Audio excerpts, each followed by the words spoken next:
Jawaar Mohammad Fayyisaa Leellisaa gidduutti dhakaa walitti darbachuun karaa toora Feesbuukii peejii isaanii cimsee akkumatti fufetti jira. Obbo Jawaar Mohammad maxxansa gatii boba'aa guyyaa har'aa maxxansan irratti Fayyisaa Leellisaas waan deebise qaba. Hanga xumura sagantaa keenyaatti nu faana turaan affeerraa keenya.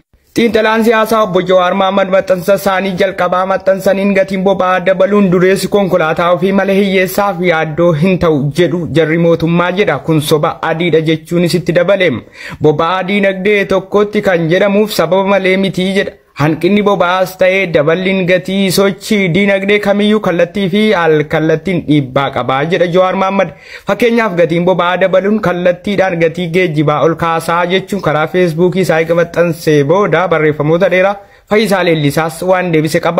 Obbo Jawaar Mohammad fakkeenyota fudhatan keessaa gatii geejjibaa dabalsiisaa jedhan boba'aa dabaluun gatii geejjibaa dabalsiisaa jedhan kun immoo dhiibbaa guddaa uummata irratti qaba jedhanii eega maxxansanii booda Fayyisaa Leellisaa gama Feesbuuka isaatiin eega deebisee Obbo Jawaar Mohammadis deebisanii Fayyisaa Leellisaaf deebisan. Eega xiinxalaan siyaasaa Obbo Jawaar Mohammad barreeffama kana barreessanii booda Fayyisaa Leellisaa karaa peejii isaa barreesseen fulbaana 30 mootummaan hin jiru kajettanuu hin dhamaatanii jechuun barreesse. Fayyisaa Leellisaa barreeffama isaa jalqabaa barreesseen gatiin boba'aa addunyaa irratti tokkodha jedha. Garuu amma guyyaa har'aatti illee Itoophiyaa keessatti irra bushaadha jedha. Kana anaa ol hubatta jedheen yaadaa jedhachuunis Fayyisaa Leellisaa Jawaar Mohammadiif deebii. Ta'us erga boba'aa bitachuu hin dandeenye maaliif konkolaataa bitattaati moo dura bishaan dhuga seetee jechuun itti dabale. Fayyisaa Leellisaa namoota keenya biratti namoota afoosha dhabanii girgirrii uummatan quuqama dhugaa qaban itti fakkaataa jedha. Afoosha yeroo dhaban duraanuu gaafa rakkinni gaafa rakkatan itti fayyadamuuf ammas rakkoo kana duraa siyaasni isaan danqe keessa bahuu hin dandeenye keessatti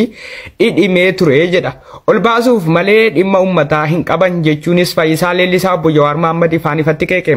Osoo quuqama uummataa qabaatanii gaafa marfame jedhanii ijoollee kichuu rasaasaa waadaman gariin du'an gariin ammoo qaama hir'uu ta'an sana kan du'e awwaaladhaa kan caccabe wallaannadhaa hin jedhanu ture jedha. Dhugaadha kan du'e hinumaa'u awwaalama garuu kan rasaasaa qaamni isaa miidhame ofiif yaalchisuufis qaba ture jechuun dubbate.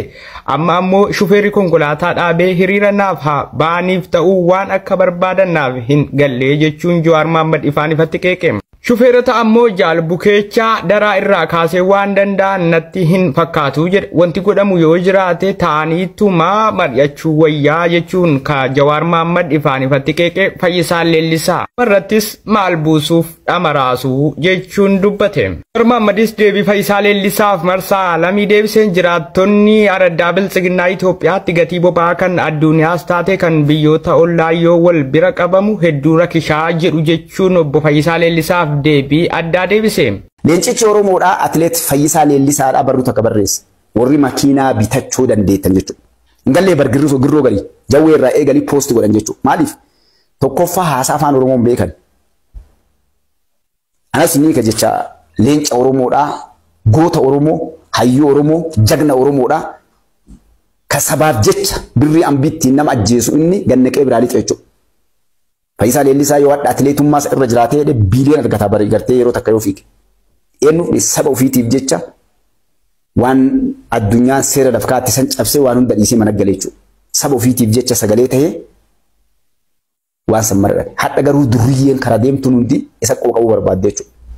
Warri gartee dhiiga namaa dhugee baratee jiraate hundi warri dhiiga namaatiin surree jijjiiratu, warri dhiiga namaatiin karabaata jijjiiratu, warri dhiiga namaatiin siree bulu, warri dhiiga namaatiin fuudhee gurguru.